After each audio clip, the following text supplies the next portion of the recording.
Hello, I'm Larry Johnson, and welcome to the latest episode of Countercurrents. We're going to have another conversation with my good friend, Pepe Escobar, and we're going to examine both, we're 2 weeks into the Trump administration and some of the threats he's made against BRICS, whether he can deliver on those or not. I hope you enjoy the conversation. Please hit the like button. I also encourage you to subscribe and share it with your friends. Thanks for watching. Yes, we're now recording, Pepe. You're live. Let me recover so I can address you properly, Larry. Oh, God. But I still, being able to sit and have dinner with you in St. Petersburg.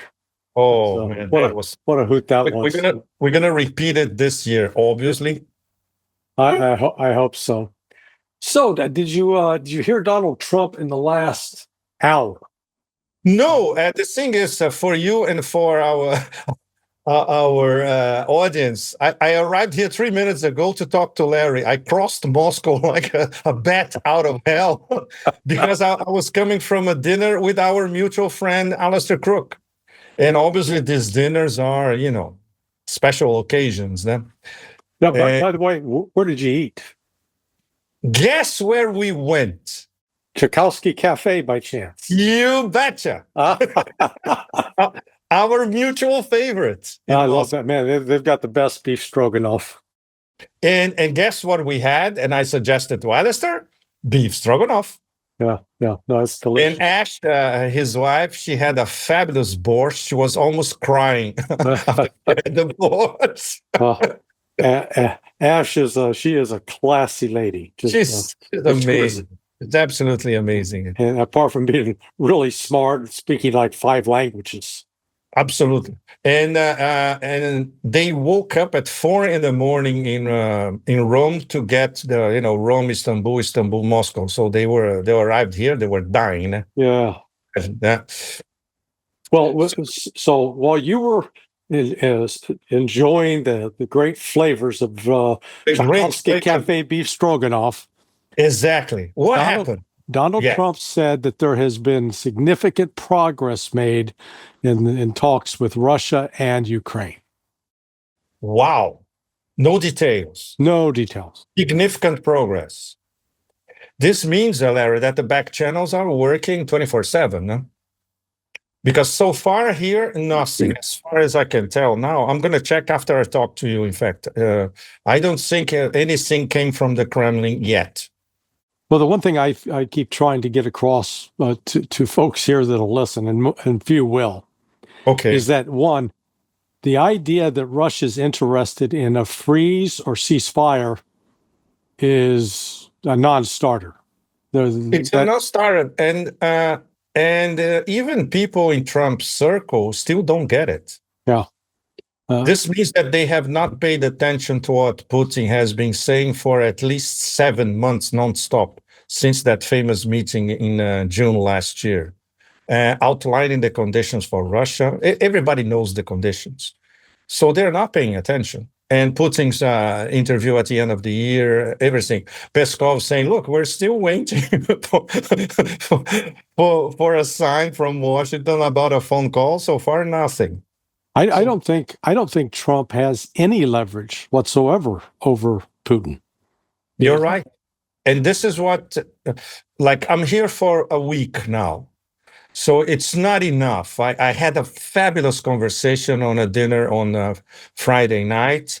And what my interlocutors were saying is that the Russians are not in a hurry for anything. They're just sitting and waiting.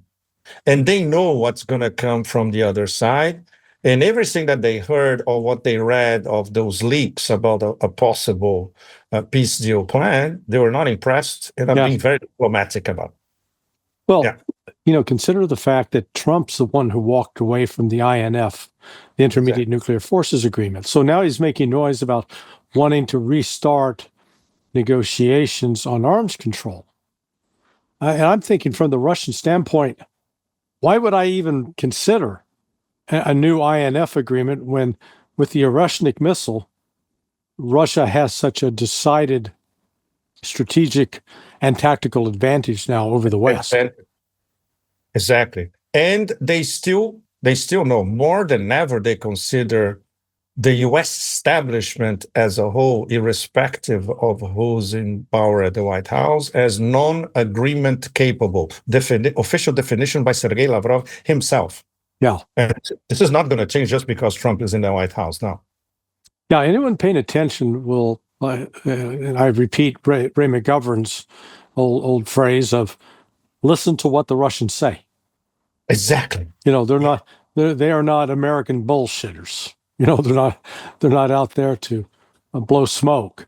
They say exactly what they mean, without, whether it's Rybkov or Lavrov or Putin. You know, I haven't heard any deviance. Have you picked up anything?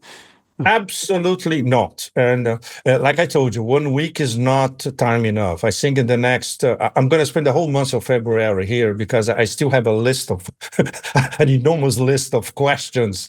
And many of those are very tricky. For instance, the real Russian position vis-a-vis Syria, which is something that I'm not sure we're going to get deeper in this Valdai meeting that starts tomorrow, 2 days, Tuesday and Wednesday, the Valdai annual Middle East conference. Alistair is here for that. Just to give an idea, Larry, the panel where Alistair is scheduled to speak, Al-Jafari, the Syrian ambassador in Russia, was supposed to be there. He escaped from the panel, because he obviously knew there will be some, hot water thrown at him, And I had already my question already framed. How do you explain that an Al-Qaeda in suit is ruining or ruling your country? Yeah. How do you deal with that? And who's actually governing Syria as we speak? Certainly it's not Jolani. Well, yeah. In fact, so let's think back 2 months ago when Assad was booted. I think the conventional wisdom was, oh man, this is a disaster for Russia and for Iran.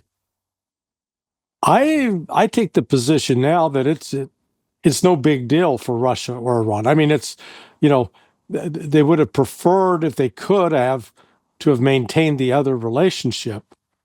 But now this is sort of like, have you ever had a relative who's a deadbeat and a drug addict and alcoholic living with you?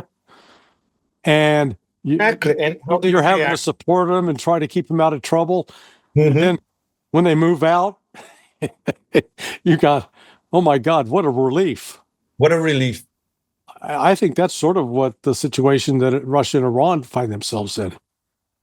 Yes, it is. And from what I heard here this past week, it corroborates this framing, in fact. And the fact that they already sent a very pragmatic mission to Syria, led by Bogdanov, which is a very, very high-ranking diplomat, and a Syria specialist, in fact, accompany him.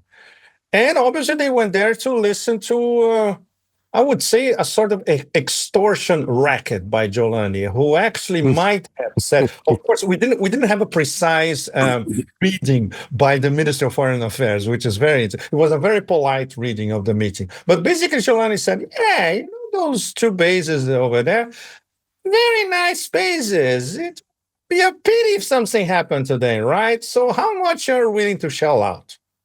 I think this was the conversation. And then Russia, obviously, okay, let's negotiate a price. And it's not a priority, Larry, for them anymore, as you said correctly. They're already eyeing, and they already transferred a lot of substantial assets to that base in Libya. So this is going to be their main base, in fact. Well, and go ahead, please. Well, no, I was just saying, and with respect to Iran, the thing that I don't think a lot of folks appreciate, and I keep hammering on this, is with Israel's Mossad had penetrated Syrian military and intelligence leadership. So they knew, the Israelis knew what Iran was doing with Syria. Mm-hmm. Get rid of Assad, those guys go, all of a sudden, Israel's blinded. they don't have the access that they once had. Absolutely. This is essential.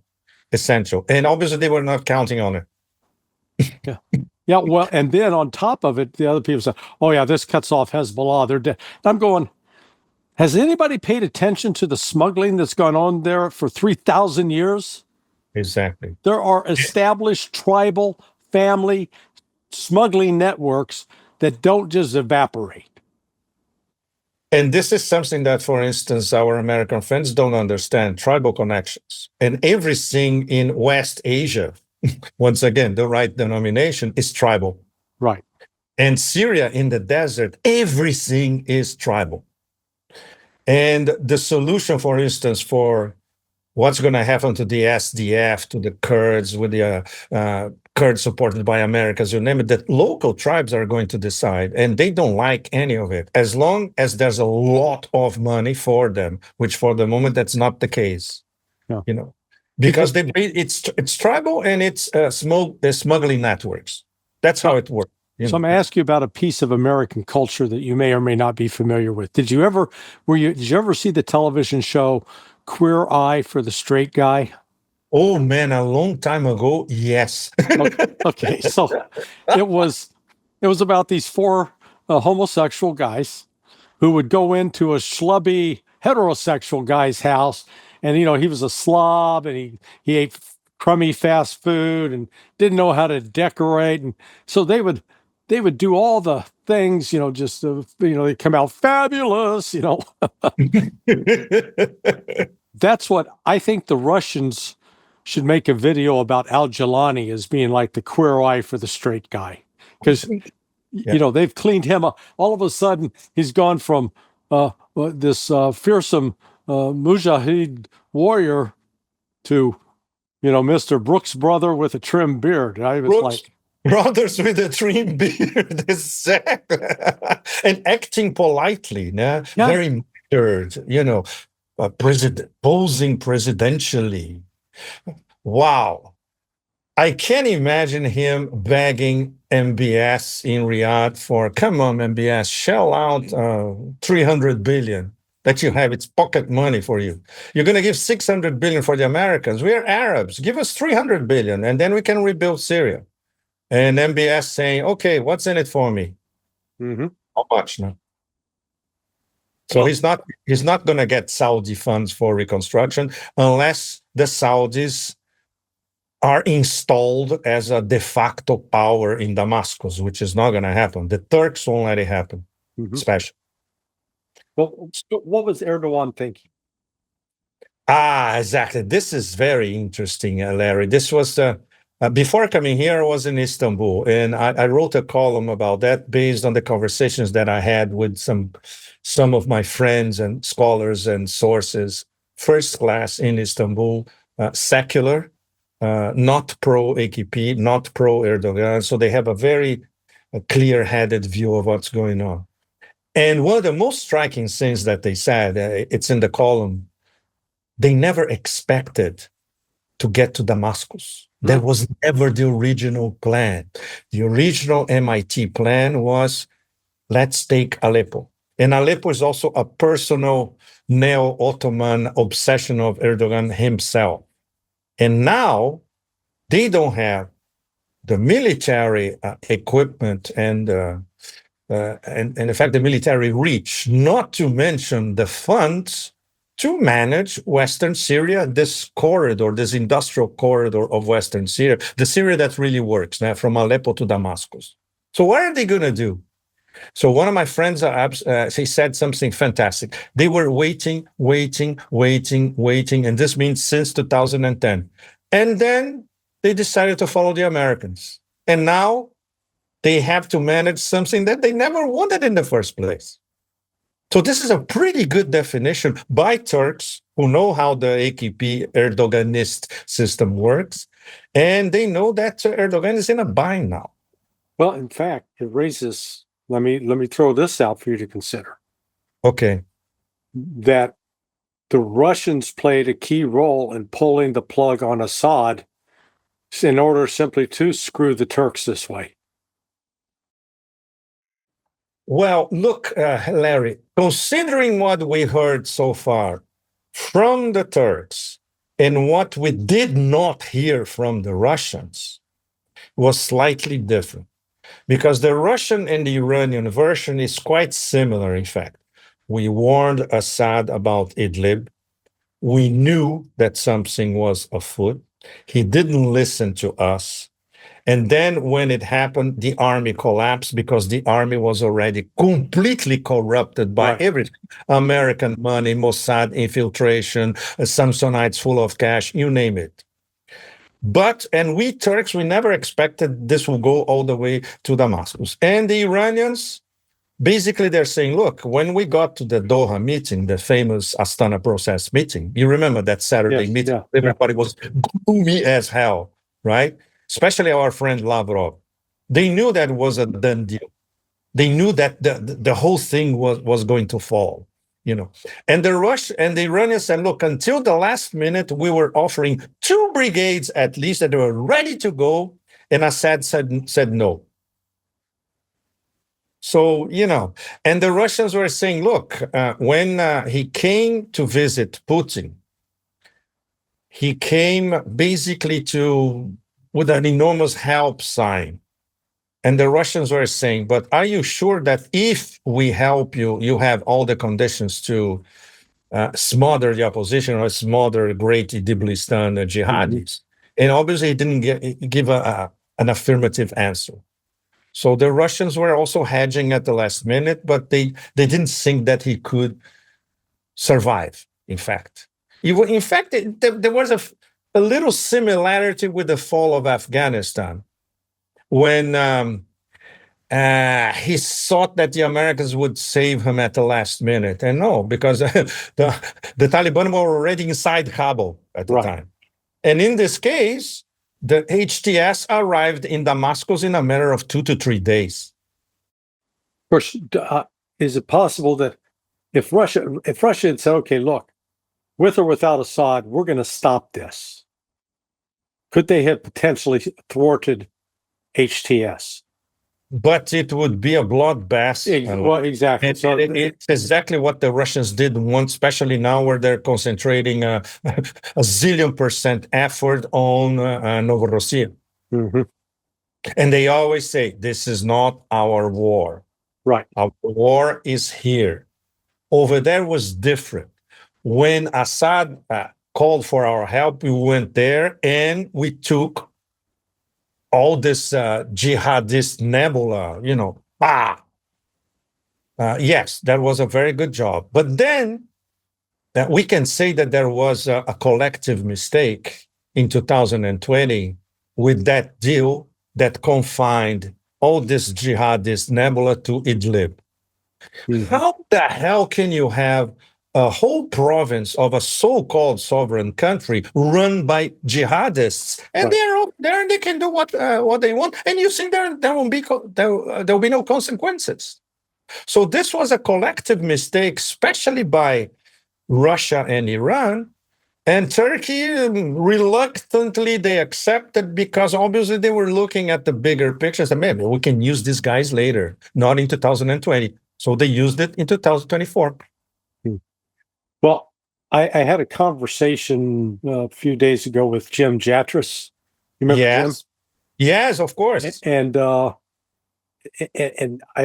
me ask you a question to see if you've heard any opinions out of either the Turks or the Russians or anyone else. And what I presented Jim with was, because Jim came into the Foreign Service in 1979, right? Sort of coincided with the arrival of the Ayatollah Khomeini in Iraq. Exactly. Wow. First year. Yeah. Revolution. And though he was a Foreign Service officer for 6-8 years, and then he moved to the Senate and was a foreign policy expert. But the point was, starting in the 1980s, we get this counterterrorism message out of the United States. And at the same time, the CIA is working with terrorist organizations. So, for example, in Afghanistan, we were arming, what we euphemistically called mujahideen, Yes. holy warriors, but they would then later qualify, like Gulbuddin Hekmatyar, as terrorists. And then, especially in the 1990s, because I wrote about this with respect to the Kosovo Liberation Army, Mm-hmm. that there was an element in CIA that was concerned about the rise of Al Qaeda and Bin Laden, and that, oh my God, he's a threat. We got to deal with him. Yet at the same time, in other parts of the CIA, they're training them. They're providing Exactly. weapons. Mm-hmm. They're providing financial support. And so what this, I call it the schizophrenia, malevolent schizophrenia of U.S. policy, where on the one hand, we make a policy issue, yeah, we got to fight and kill terrorists, just like Trump the other day, yeah, we killed ISIS leadership in Somalia. And yet here was the CIA providing weapons and support to al-Jilani, a former, senior guy with ISIS and al-Nusra, and now running his own ISIS show. and al-Nusra, exactly. Yes. So have you ever heard the Russians or Turks comment, say, like, what the hell are those Americans doing? Well, this is the Russians always ask themselves this question, and I'm sure the SVR knows the difference between the split inside the CIA that you just mentioned, which happens across the board. No? Yeah. Since the jihad in Afghanistan in the 80s, everywhere, in fact. And the war in Chechnya too, right? The war in Chechnya was exactly the same thing, exactly. And in Syria, obviously, culminating with the famous WikiLeaks revealed James Sullivan email to Hillary. Al-Qaeda is on our side. So everybody, in fact, public opinion already knew that years ago. Yeah. And it hasn't changed. And there was no plan B for the US in Syria. There was only plan A, Assad out. And they waited 13 years for that. And this is something that the Turkish interlocutors were saying. The Turks, after a while, they were so tired that they say, okay, let's hitch our wagon to the Americans because they are still waiting. So we'll wait with them. The problem is the Americans got what they wanted, but not the Turks. And now they have to put up with it. They have to put up with a guy who's now posing as an Arab. Until yesterday, he was a fake Syrian. Yeah. Now he is an Arab leader where he can talk face to face with the Emir of Qatar in Damascus and with MBS in Riyadh. But is he running anything? And this was the question that I would like to pose to the Syrian ambassador, to the Syrian ambassador in Russia tomorrow, which we won't because he escaped from the panel. Well, was the U.S. goal, in your view, by getting rid of Assad, to hurt? They thought it would hurt Iran? That's a good question. We cannot tell this for sure, but considering the way they see the way that the axis of resistance is interconnected, yes, because in their very simplistic analysis, oh yes, Iran to Hezbollah passes through Syria. We get rid of Syria, we get rid of this supply chain. Not necessarily. Because Hezbollah, they are already working on alternative supply chains, which one of them could even go through Jordan. Mm-hmm. Oh, yeah. Never underestimate the strategic capability of the top level of Hezbollah. These guys are very well educated. They speak 2 or 3 languages. They know the West. They know the US. They know West Asia very well. They know the Russians. They know Iran. It's a completely different ballgame. It's very, very serious. And they are already reorganizing fast, according to echoes that we have, especially from southern Beirut, where they're still there. Even if Israel tried to destroy southern Beirut is still there, and it's starting to rebuild very fast, like they did in 2006. Well, it looks like, I think Donald Trump is trying to cut the ultimate big deal with Iran. Donald Trump, no more JCPOA. It'll be the Donald Trump agreement with Iran. How do you see this, the limits of this possible agreement? How do you see it, Larry? The first is sending Witkoff to talk to him. Aha! Is this being considered? I think As far he's as- already. I think I've heard that he's already had that contact Yes, an informal contact. with right. at least With IRG. Pezeshkian's folks. Very interesting. Now, what could what kind of deal could they offer? What could they offer Iran? So And Iran's not asking for anything. They're asking for end of sanctions. That's sanctions. But this is what they have been asking for years. That's it. Yeah, end of sanctions in exchange for U.S. guarantees through inspections that they're not working on a nuclear bomb. Now,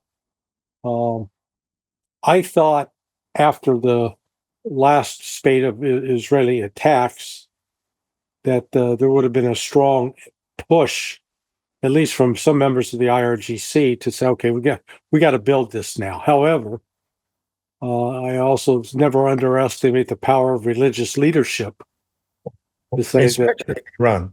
Yeah. The ultimate command comes straight from Khamenei. And this is not going to change. Yeah. And they view that as something evil, as something ungodly. Anti-Islam, especially anti-Islamic. Yeah.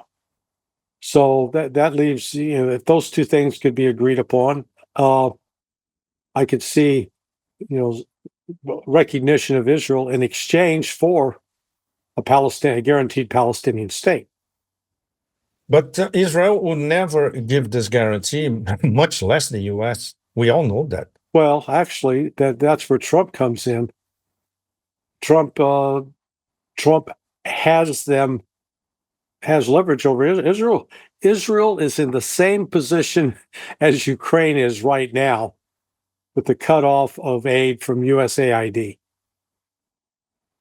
Yeah, but it's only on the USAID side, which is, in terms of Israel, is not much. Then. Not much on that. But Israel is the number one and has been for the last, just saw the graphic, for the last 30 years, number one recipient of U.S. assistance. Assistance, yes. And that includes USAID, believe it or not.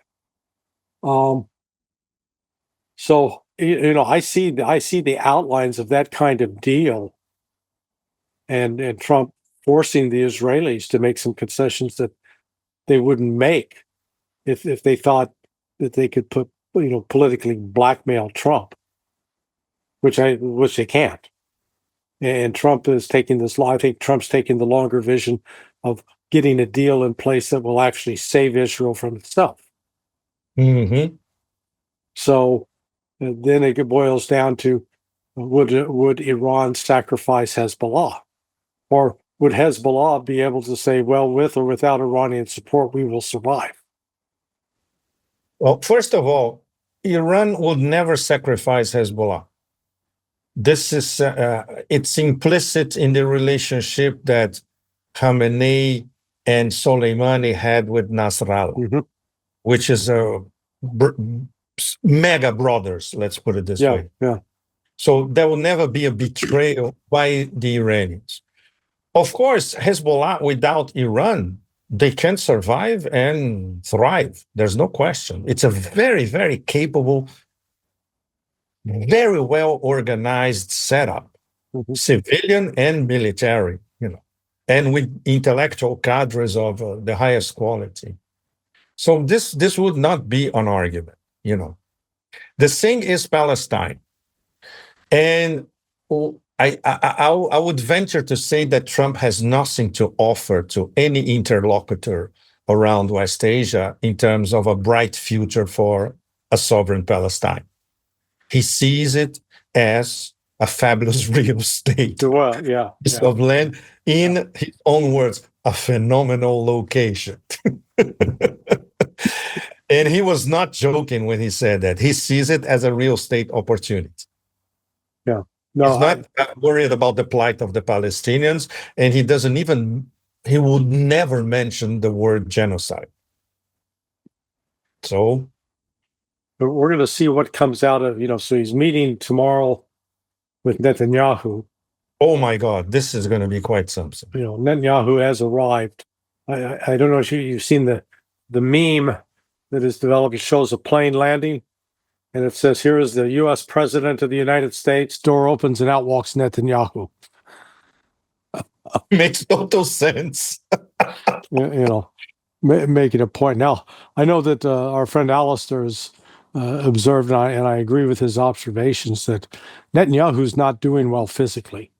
Exactly. We were discussing this at our dinner as well. Yeah, absolutely. And that with a doctor everywhere. Well, and that's going to have an effect on his ability to, if you will, hang in there. Exactly. Yeah.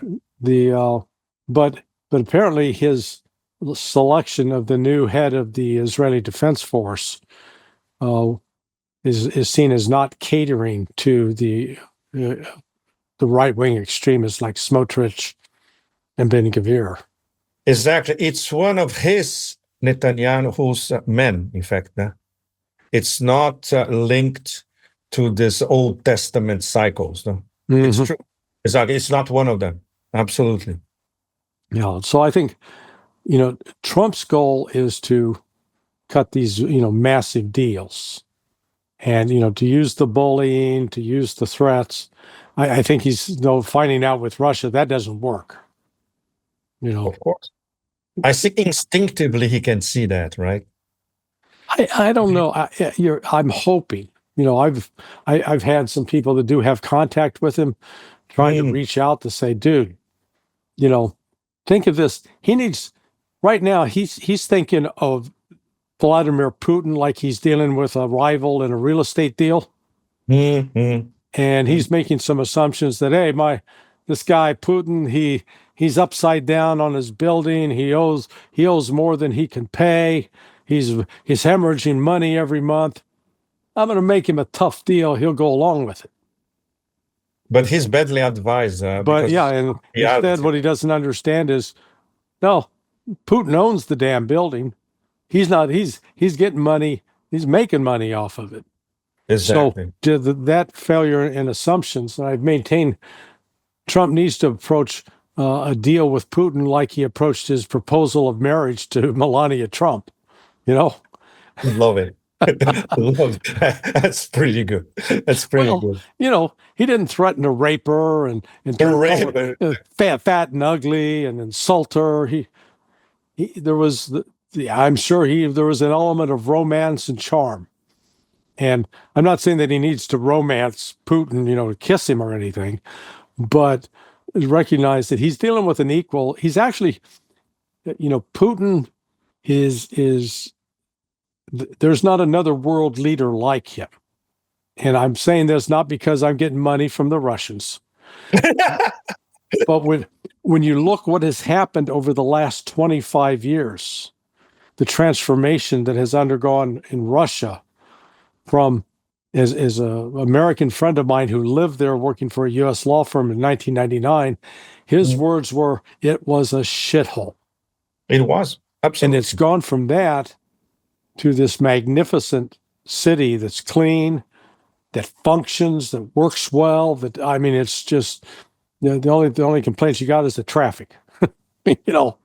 Trying to get from point A to point B. Paris, and I arrived here, and my first impression is always that I'm arriving at civilization. Yeah. That I left a decaying thing that belongs to some sort of 19th century squat, and I arrived at a real European capital. It's mind-boggling, the contrast. Well, it's something I would never expect to see in my lifetime, in fact. And that's sort of one of the things that I think Russia represents to the world. It shows that you can go from a Paris as it is now back to what Paris was like 35 years ago. Exactly. You took the words out of my mouth. I moved from LA to Paris 33 years ago. Exactly what you said. I remember Paris at the time when I moved from California, and I said, wow, I'm back to the apex of civilization. Yeah. But this was the 3.5.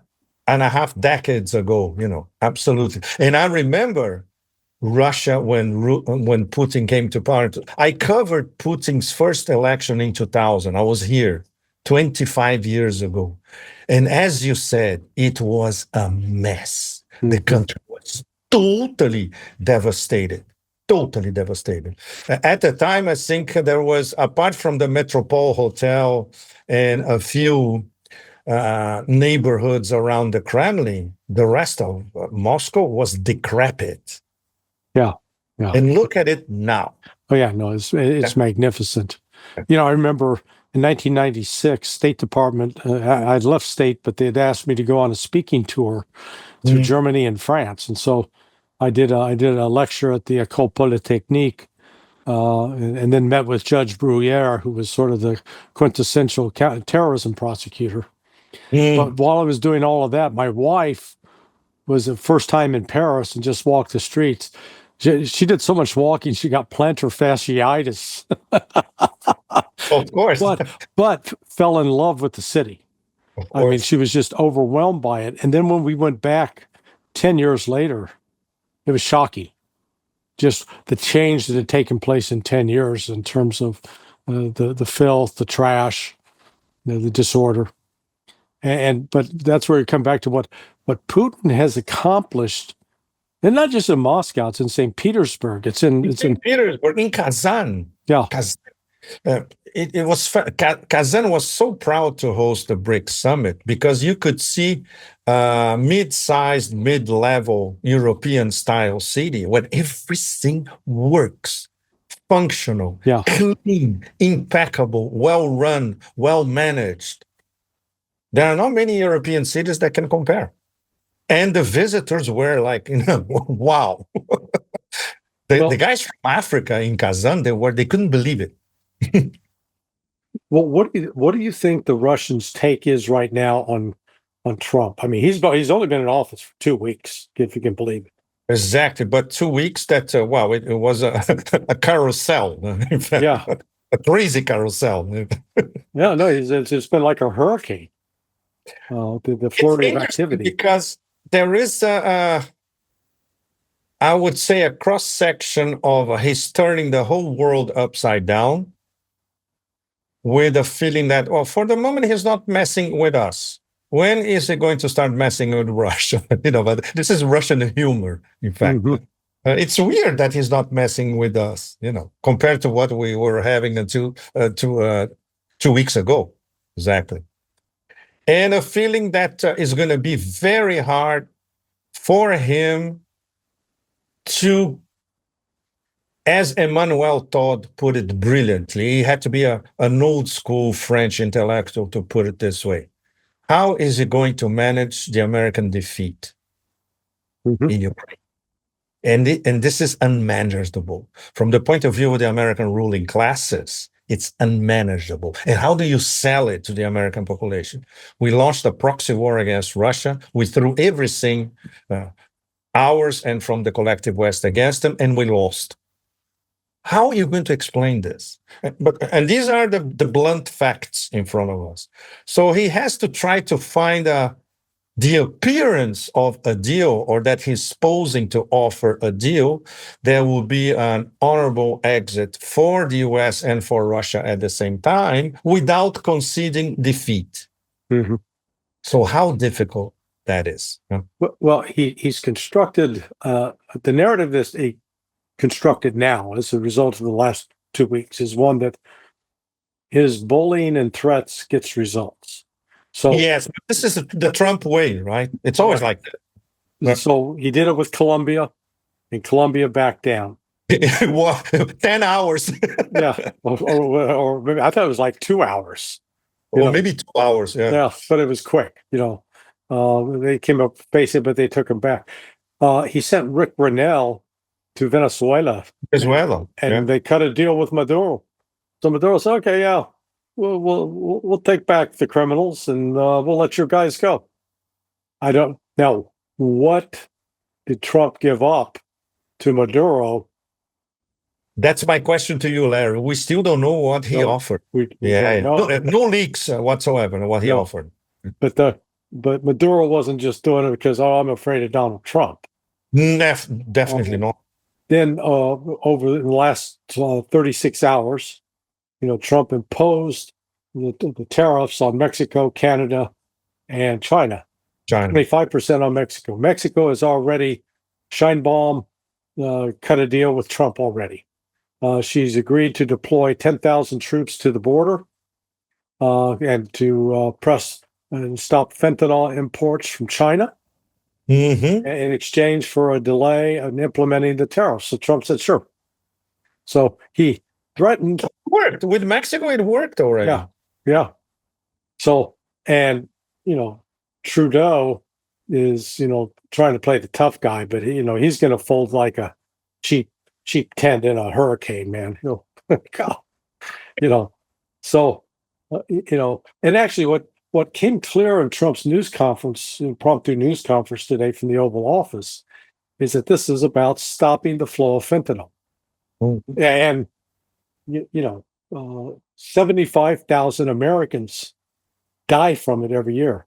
My nephew, here in my house, in a bathroom that's 35 feet from me, died in my bathroom 2 years ago from a fentanyl overdose, 38 years old. Wow. Yeah, so I've had personal experience with it, seen it. So that's really what Trump's after here. And yeah, China, at least when it's dealings with the Mexican and Colombian drug cartels and synthetic narcotics, been very active and very destructive. And we can't put lipstick on that and pretend that China is just pursuing a national interest. No, on that, it's been used like an offensive weapon. So, but this is not a state policy in China. There are different Chinas, Larry, as we know. We're talking about criminal Chinese gangs. That's a completely different territory. Oh no, I agree. This is not Beijing. This is not a Beijing policy. But that's what Trump is doing, is trying to make it a Beijing, where the government has to intervene and start taking control. Whether or not they can is a whole nother question. That's my question. For instance, during when Hong Kong was administered by the Brits, they could never do anything about the famous Hong Kong triads. Same thing for the Communist Party in China, with dodgy remaining Chinese triads linked to Hong Kong triads who are linked to the international markets. That's how it always worked these past decades. There's not much they can do about it. Yeah, people don't appreciate how interconnected these organizations are. A buddy of mine who was a FedEx pilot, he was recounting to me during one of his trips to Hong Kong, and this was 6 years ago, but still it's recent enough. There were Colombian hookers in the bar in Hong Kong. Yeah, makes sense. Yeah, right. So the exchange between the criminal organizations in Colombia with those in China, of course, and the human trafficking involved. Yeah, absolutely. That's where Trump right now is, a bit of a wrecking ball, and it's not just show. There's some real teeth to this, that they're going after these trafficking networks, shutting it down, and that, I think that is shocking some people, that he's pursuing it, because I don't know if you paid attention to what's happened to USAID. We were talking about this tonight again. Okay. So Samantha Power lost her job. Let me give you some numbers. Yeah. In 1990, the annual budget of USAID was $7.7 million. Okay. In 2000, the budget of USAID was $7.8 million. In 2010, it was $14 million. It doubled. In 2020, $47 million. Oof. Okay. Billion dollars. These are all $1 billion numbers. So it went up by, and here's the fascinating thing. Nobody's asking this question. Mm. The increase in the budget, I can pull up the numbers for you. Come here. Yeah. So in 2018, Donald Trump was president. The budget for USAID was $17 billion. Then all of a sudden, in 2020, it goes up to 2019. It suddenly jumps to $41.1 billion. So that's $24 billion increase under Donald Trump. Now, Yeah. was Trump completely unaware of it? Apparently. And that money, what was that money used for? That money was used to fund color revolutions in Romania, Revolutions everywhere. and Slovakia, and Georgia, and and not to mention the ones that didn't work. One of them that I followed in person, Hong Kong. Yeah, and in Belarus. And Belarus. Yeah. Yeah, and I don't know if there was a formal agreement, but somewhere in that period, the USAID money and the CIA money came together. CIA and USAID were working together.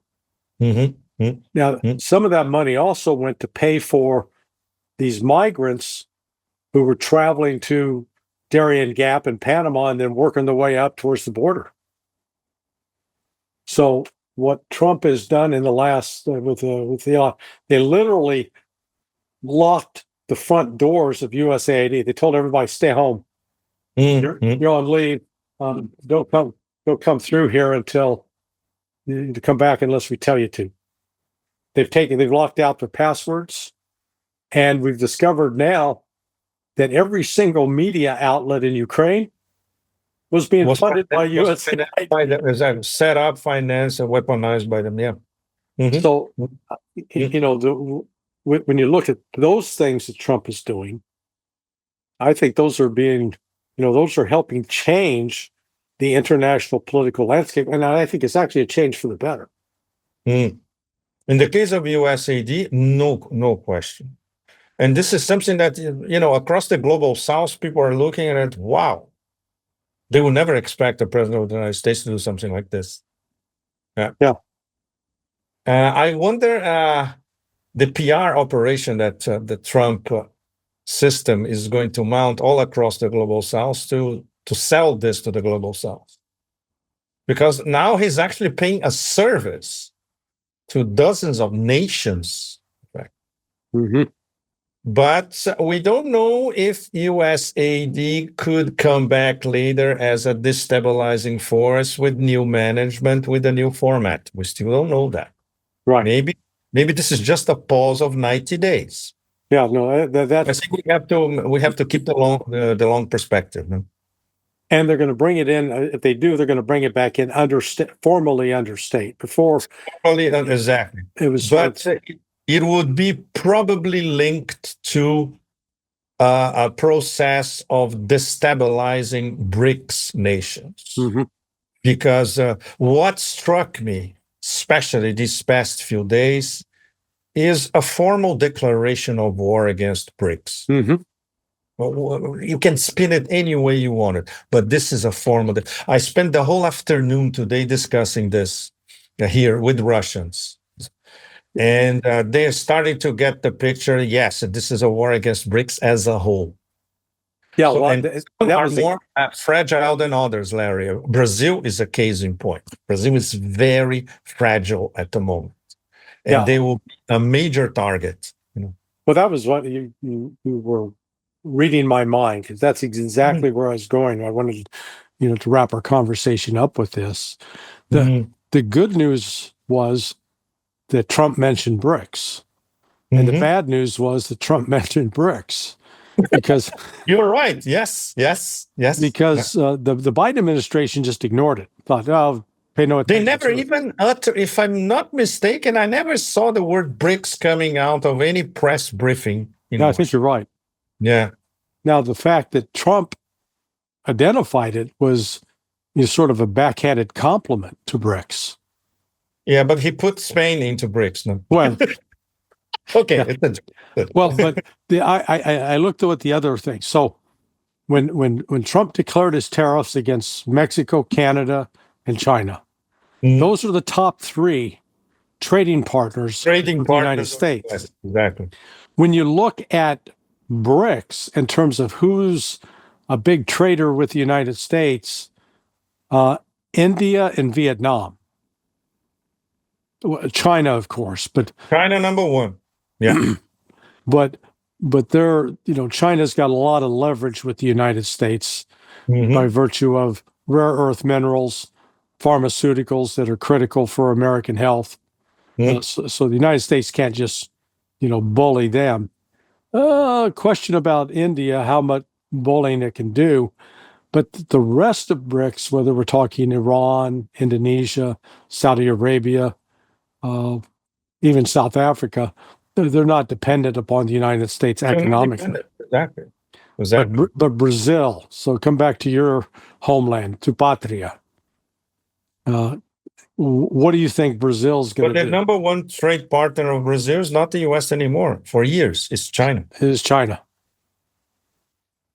The problem is that all the big American companies are deeply implanted in Brazil. So Brazil for them is a key market. And of course, the dream of the Brazilian middle class is Miami, New York. Yes. And they carry weight because they influence public opinion. And most of Brazilian influencers in every area, culturally, they are completely Americanized. And the problem now is we have a country that is totally fragmented. It's totally polarized, where the opposition at the moment, the Bolsonaristas, is even more popular than the Lula government. And this is not going to change. They are very strong in Congress. So Trump has an ally in Brazil. Right. We can even consider the Bolsonaristas as an American fifth column at the moment, depending on how it's configured. So destabilize Brazil from Trump 2.0 point of view is not very hard. Much harder would be Indonesia, for instance. You're right. Indonesia is more cohesive at the moment. They have an idea of a national development project that you don't find in Brazil. This is a key thing. The Indonesians seem to, they found their game, We're going to be one of the big powers of the 21st century, and we found a way to get there. You don't see this in Brazil, for instance, which is a very sad state of affairs. South Africa, we're already hearing some echoes that there will be American interference in South Africa from Trump himself, right? Yeah. And the other ones who are quasi-BRICS, coming back to that qualification of the swing states, that a year and a half ago, one of American think tanks qualified the swing states. Code for let's go hybrid war against all these guys. Saudi Arabia and Indonesia. Indonesia is going to be very difficult. Saudi Arabia, MBS is already courting Trump. And we still don't know if Saudi Arabia is a BRICS member or not, because they didn't bother to explain if they are with BRICS, inside BRICS, outside BRICS, on the fence, whatever.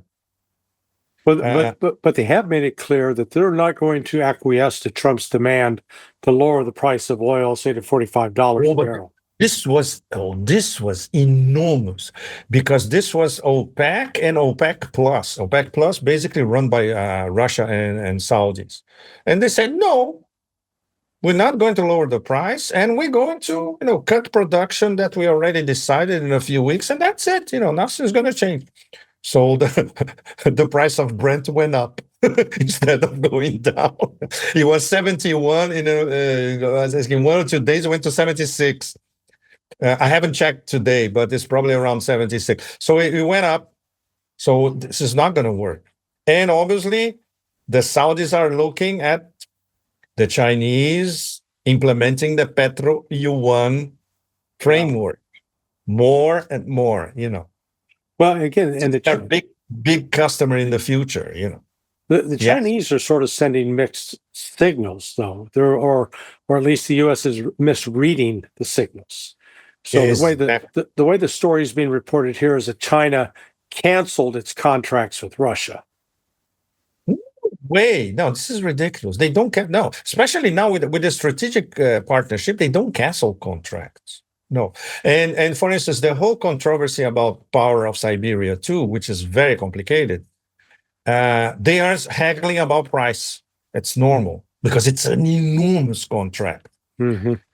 But this will go on in 2030. So we still have 5 years. We're going to have Power of Siberia, which is ongoing, Power of Siberia 2. So they will be completely interlinked in the gas field, Russia and China. Now Trump is really putting pressure on China on a variety of fronts. So like in Panama. Yeah. Panama. Yeah. Those two Hong Kong companies, they've been managing the Panama Canal container ports for 30 years. I mean, it started more than 30 years ago. And even Hong Kong was still under the Brits, by the way. Right. Very important. Yeah. But now, supposedly, Rubio has got the Panamanian president to agree to suspend or walk away from that contract with those Chinese companies. I'm not sure about the details of the contract, but I would suspect that the cranes that are in those container ports belong to the Chinese, not to they belong the to the Hong Kong companies. Absolutely, yeah. So they say, okay, you're gonna shut us down. Fine, we're taking our stuff and going home. Which I don't see anybody in the United States with the capability to step up, install cranes, and keep those ports operating like they have been. True. Mm-hmm. So, but I think that this is obviously sitting with the Chinese. They're viewing this as one more example of U.S. attempts to pressure China, and they're not going to react to it well. They're going to view this as an act of hostility. What do you think? No question about it, and especially because it's a part of the Don't Roll doctrine. Mm-hmm. We can do this because this is our backyard, and the Chinese won't do anything. Don't count on it. They will find an asymmetrical way to go. Well, they've already, I'm part of a group that has a weekly phone call. That's all I'll say about it, because there's Chatham House rules. But I was in listening a discussion last week about DeepSeek, the new Chinese, artificial intelligence software.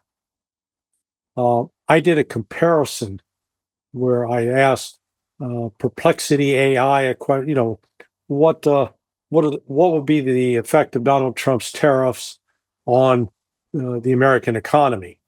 Mm-hmm. And I asked the same question to both Perplexity AI and to DeepSeek.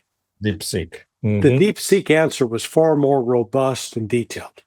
I mean, there's a clear difference. Yet in that group chat discussion, I keep hearing that, boy, the Chinese economy is in trouble. They're in trouble. They're in crisis. They're going to collapse any minute now. I've been listening to that for 18 months. It hasn't happened. And but this people don't read there is an independent economic Chinese media, first class. And if they read Guancha, okay, why don't you read Guancha? Guancha is probably the best Chinese website, and with Google you can have instant English translation, so it's not going to be lost in translation. Mm-hmm. Check how the Chinese economy is collapsing. That's all you need, Yeah. Well, there is a YouTube channel. I forget the fellow's name, a North American. He calls it Inside China Business. And he's been really excellent and does some. He was doing commentary about the Chinese advantage on AI a week before it even hit the news. His comments on the transformation of the Chinese automobile industry, where, in the past, the U.S. got U.S. companies, Ford, General Motors, Chevy, got a lot of money out of China. But now all of a sudden, China is building better and cheaper cars than what the North Americans could. Better, cheaper, more sophisticated. You should see here, Larry, all the top of the line Chinese SUVs parading across Moscow.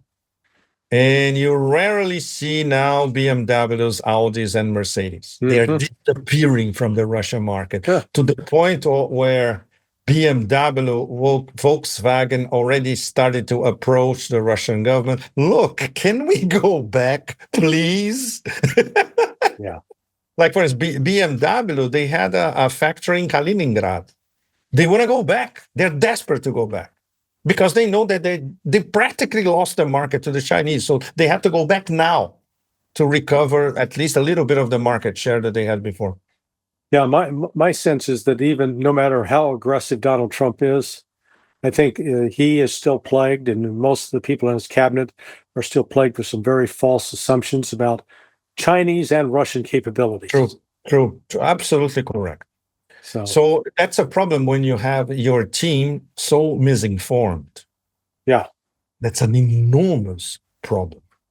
Well, that's why we have you out there to try to help correct the misinformation and educate. That's why I always like to, try to have a conversation with you at least every 2 or 3 weeks so we can, catch up and try to bring some light to this world of darkness. Yeah. Searching for light in the darkness of insanity, to quote Elvis Costello. And by the way, this was written by I forgot his name now. Nick Lowe. This is one of the best pop songs of the past 50 years or so. That's what we try to do now. Hey, light in the darkness of insanity. I've kept you up late enough. Listen, I appreciate you rushing across Moscow and leaving the pleasant company of Alistair and his wonderful wife to chat with me. But I think folks that take time to sit and listen to this, they're going to learn a lot. Fantastic. All right, my friend. Muchas gracias, señor. Muito obrigado. I love your accent. It's very good. Thanks, man. I'm going to hit the end recording. Hey, folks, thanks for watching. I hope you enjoyed our conversation as much as I enjoyed chatting with Pepe. Pepe is a bright light and a wonderful personality and a very knowledgeable guy. And by virtue of his travels, he's sort of the ultimate intelligence officer without being part of the intelligence community. Hit the like button, please, and I encourage you to subscribe. This is today's episode of Countercurrents. I'm Larry Johnson.